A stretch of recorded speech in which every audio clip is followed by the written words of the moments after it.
महादेव ତାଙ୍କ ପତ୍ନୀ ସତୀଙ୍କ ସହିତ କୈଳାସରେ ଖୁସିରେ ରହୁଥିଲେ।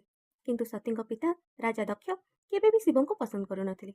ସେ ସମସ୍ତ ଦେବତାଙ୍କୁ ନିମନ୍ତ୍ରଣ କରି ଏକ ମହାଯଜ୍ଞର ଆୟୋଜନ କରିଥିଲେ, କିନ୍ତୁ ଶିବ ଏବଂ ସତୀଙ୍କୁ ଡାକିନଥିଲେ।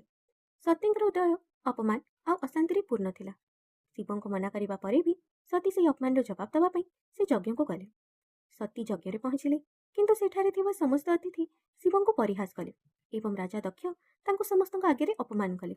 ଶିବଙ୍କ କଥା ନ ମାନିବାରୁ ଏବଂ ତାଙ୍କ ଏତେ ଅପମାନ ଶୁଣି ସେହି ମୁହୂର୍ତ୍ତରେ ସତୀ ତାଙ୍କ ଶରୀରକୁ ଅଗ୍ନିରେ ସମର୍ପଣ କରିଦେଲେ। ଯେତେବେଳେ ମହାଦେବ ଏହା ଜାଣିଲେ, ସେ କ୍ରୋଧରେ ସମଗ୍ର ବ୍ରହ୍ମାଣ୍ଡକୁ ହଲାଇଦେଲେ। ସେ ସତୀଙ୍କ ଜଳା ଶରୀରକୁ ନିଜ କାନ୍ଧରେ ଉଠାଇଲେ ଏବଂ ରୁଦ୍ର ତାଣ୍ଡବ କରିବାକୁ ଲାଗିଲେ। ବ୍ରହ୍ମା ଏବଂ ବିଷ୍ଣୁ ଭୟଭୀତ ହୋଇଗଲେ। ତାପରେ ବିଷ୍ଣୁ ତାଙ୍କ ସୁଦର୍ଶନ ଚକ୍ରରେ ସତୀଙ୍କ ଶରୀରକୁ ଖଣ୍ଡ ଖଣ୍ଡ କରିଦେଲେ।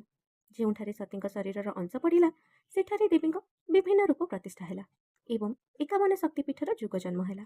ଆଜି ମଧ୍ୟ ଭାରତର ପ୍ରତ୍ୟେକ କୋଣରେ ମାତା ସତୀଙ୍କ ଏହି ରୂପଗୁଡ଼ିକ ଅଛି, ଯେଉଁଠାରେ ମାତା ସତୀଙ୍କ ପ୍ରତ୍ୟେକ ଅଂଶକୁ ଶକ୍ତି ଭାବରେ ପୂଜା କରାଯାଏ।